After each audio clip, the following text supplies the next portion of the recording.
वंदे मातरम बच्चों। आशा है कि आप सब स्वस्थ होंगे। जैसे कि आप सब जानते हैं कि अब आपको सेकेंड लैंग्वेज सेलेक्ट करना है, तो उसमें कन्नड़ या हिंदी इन दोनों में से एक को चुनना है।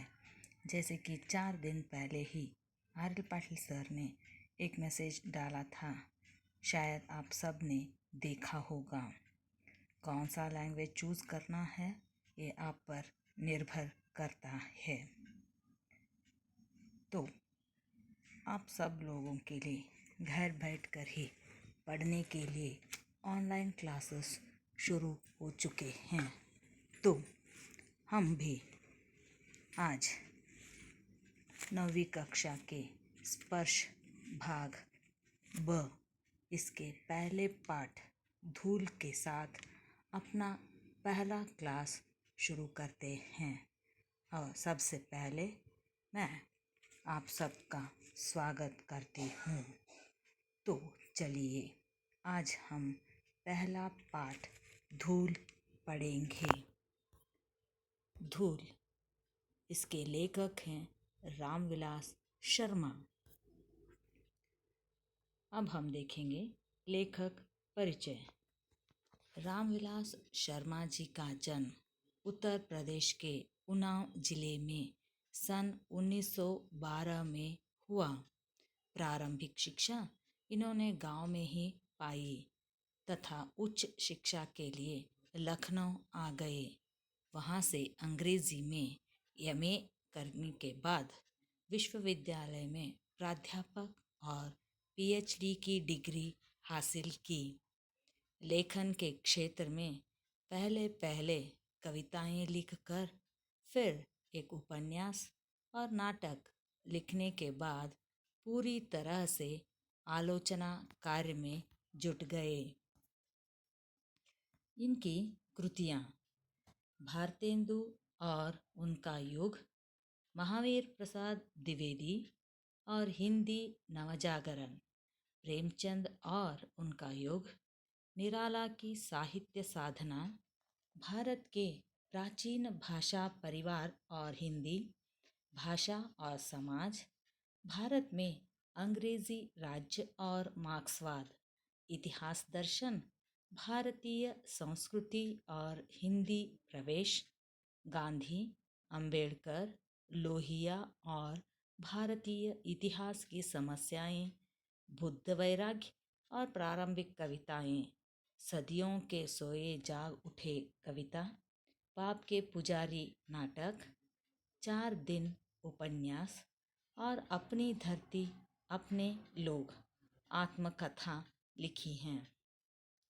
इनको मिले पुरस्कार साहित्य अकादमी, व्यास सम्मान, शलाका सम्मान आदि से सम्मानित किए गए हैं।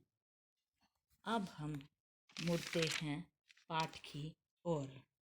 पाठ का नाम है धूल। धूल का मतलब है मिट्टी। तो पूरे पाठ को तो यहाँ पढ़ा नहीं जा सकता बच्चों, इसीलिए पाठ का सारांश बताने जा रही हूँ। तो पाठ का सार ऐसा है। लेखक के अनुसार जो लोग भोले भाले धूल भरे शिशु को उठाने से शरीर का मैला होना मानते हैं, उन्हें तो अखाड़े की मिट्टी से सने हुए शरीर से बदबू आने लगेगी, परंतु जो बचपन से ही धूल में खेलता रहा हो, उसे जवानी में अखाड़े की मिट्टी से दूर नहीं रखा जा सकता। यहाँ का लेखक कहते हैं कि मिट्टी की आभा धूल है। मिट्टी की पहचान उसके धूल से होती है। अखाड़े की मिट्टी साधारण मिट्टी से भिन्न है, क्योंकि इसे तेल और मट्टे से सिझाया जाता है। इसे देवता पर चढ़ाया जाता है। पहलवान को अखाड़े की मिट्टी विश्व विजयी बनाती है।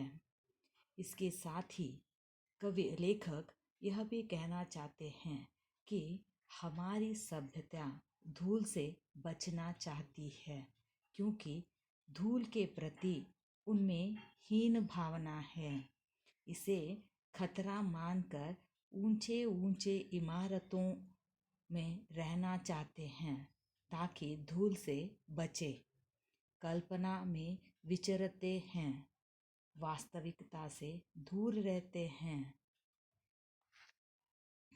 कांचों के हीरे अच्छे लगते हैं, वास्तविकता से दूर रहकर बनावटी जीवन जीते हैं।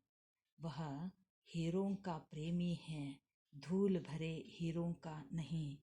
धूल की कीमत नहीं जानते, क्योंकि धूल ही मनुष्य को हट्टा कट्टा बनाता है और मजबूत बनाता है।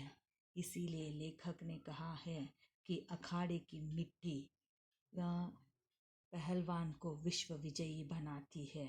यहाँ पर हमारी सभ्यता मतलब लेखक कहना चाहते हैं कि लोग धूल को तुच्छ समझकर वह उससे जाकर दूर रहना चाहते हैं।